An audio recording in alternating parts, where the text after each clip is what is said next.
Hey everybody, welcome back to my shop. And today we're going to turn this little essential oil holder, or depending on how big you drill the holes, a Tealight holder.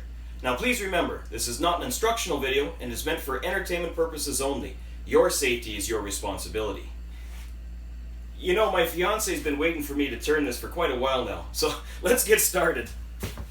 We're going to start out with a piece of apple wood. It comes from a section of log that I had milled in half last year with my chainsaw and sealed up the ends and allowed to dry. Now these next few steps could probably be done more easily on a jointer or some other woodworking tool, but I don't have any of that fancy equipment and I'm a wood turner. So let's put it between centers and do it on a lathe. Please never attempt to seat your drive center or live center onto bark. Take some time with a chisel and get down to some solid wood for a safe, secure hold. Okay, we have the piece mounted securely between centers. I'm just going to use the gouge with a 40-40 grind, and I'm going to flatten off the bottom and leave a small tenon so we can hold it in the chuck. So we're going to start the lathe up at about 1200 RPM. Very minimal vibration.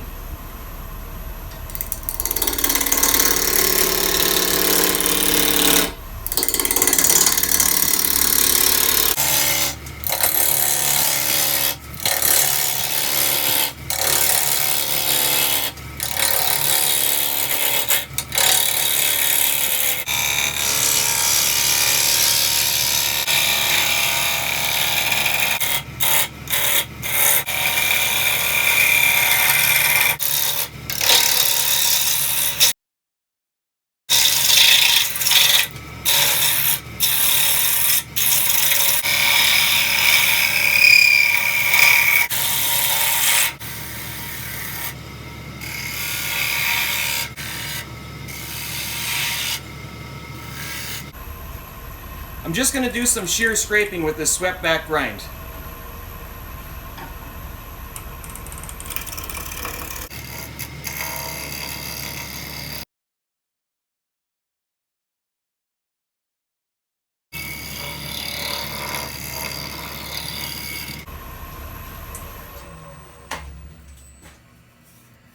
Oh boy, this apple's some pretty wood.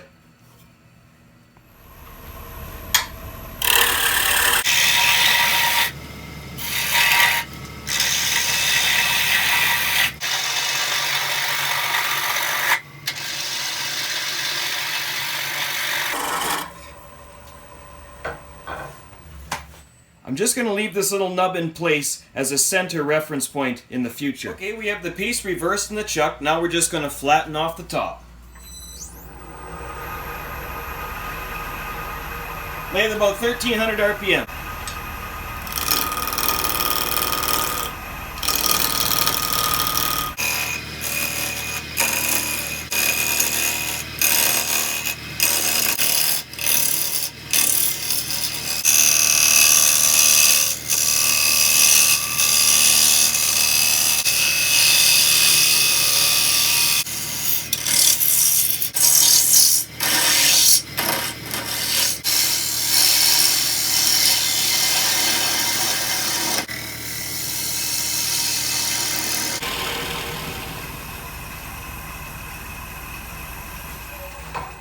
Before we move on to shear scraping, I just want to make sure that we're pretty flat. So I'm just taking a straight edge here, and I'm going to say that's pretty good for eyeballing it. I'm pretty impressed with myself. So let's move on to shear scraping.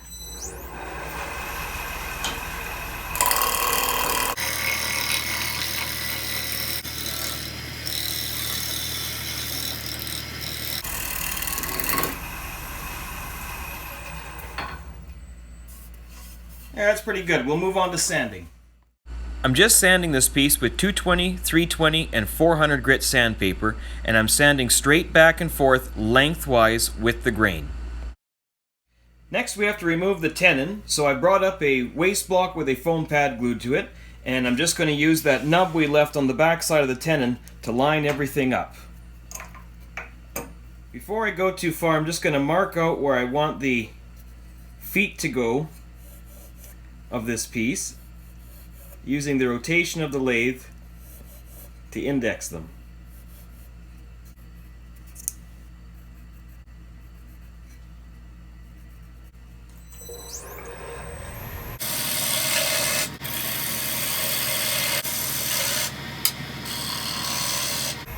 I'm going to play it safe and knock the rest of that off with a hammer and chisel.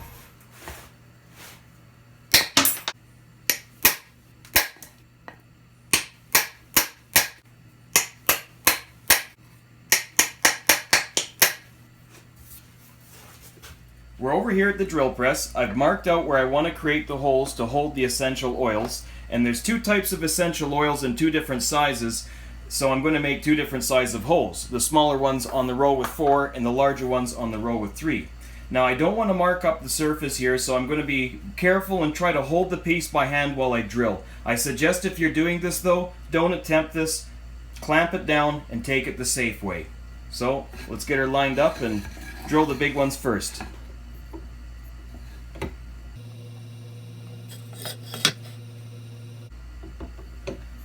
And I've got the drill press set on its slowest speed.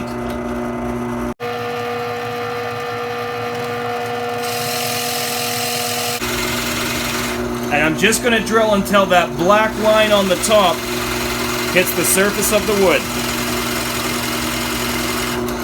There we go. Came out nice and clean. I'm just going to repeat that and do the same with the smaller ones in the front. These are just high carbon steel Forstner bits, so I'm backing it off every second or two to reduce heat buildup. There we go. A natural edge wood turned board with holes. Now I'm just going to bore 4 3/8 inch holes for the legs, or the feet, whatever you want to call them. Same procedure.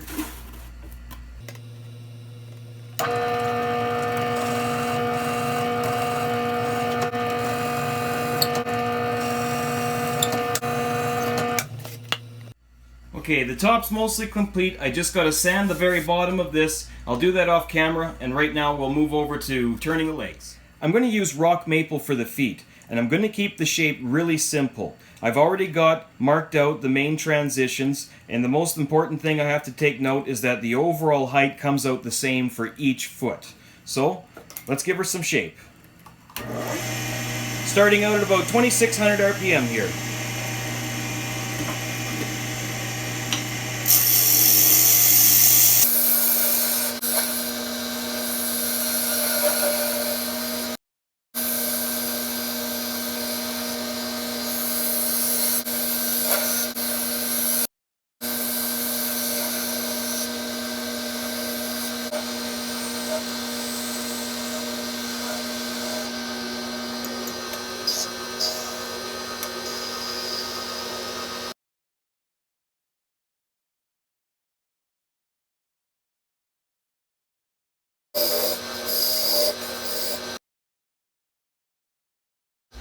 I'm just sizing the tenon to 3/8 of an inch to match the holes we drilled on the bottom for the feet.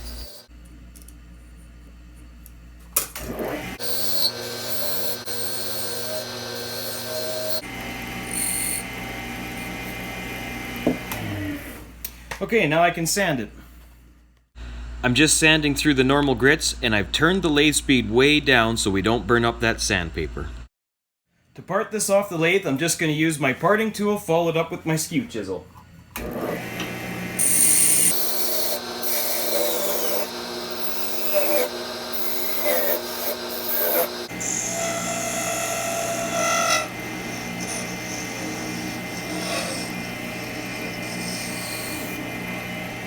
There we go. To glue these feet in, I'm just going to use regular wood glue. So as you can see, I turned the other 3 feet off camera, and as I'm gluing them in, I'm making sure to wipe up the glue squeeze out as quickly as possible so it doesn't stain the wood. So the glue for the feet is all dry, but our tray has a little bit of a wobble to it, and in all honesty, I'd probably be more surprised if it didn't. But assuming that the plank is all flat, I decided to measure all 4 corners.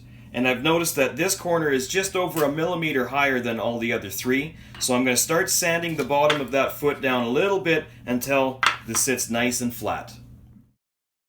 Okay, we've got the tray sitting nice and flat. Now we can move on to finishing. I'm going to do a 2-step finishing process for this piece. Step 1 is I'm going to put on 2 coats of thin polyurethane. This will help to seal up the wood and, more importantly, stabilize this bark. So I'm going to get some gloves on and we'll get started. I'm just going to brush the poly on, liberally and then wipe off all the excess. So let's watch this grain pop as we do this.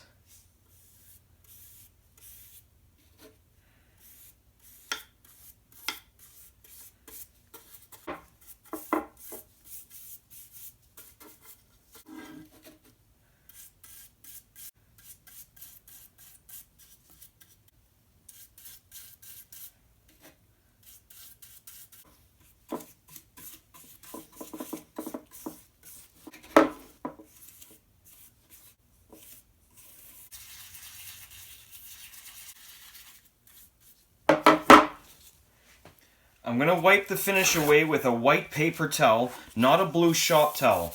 The mineral spirits can pull the ink out of the blue shop towel and stain the piece.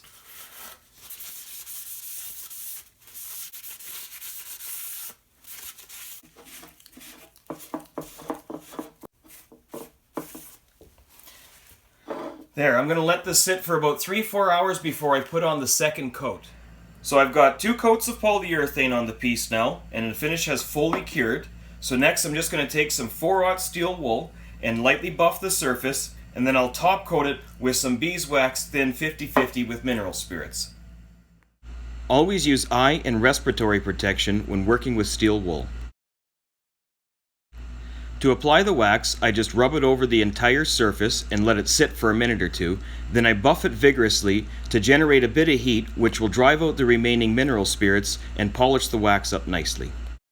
There, now we're left with a nice silky smooth matte finish. Thanks for tuning into this week's video. Like usual, I'll throw some pictures up at the end of the finished product. And if you like the video, please click the like button and share it around. And if you have any questions or suggestions for me, please fire those off in the comment section down below. And if you haven't already, please subscribe. I'll have a new video out every Friday. So thank you very much and have yourself a great day.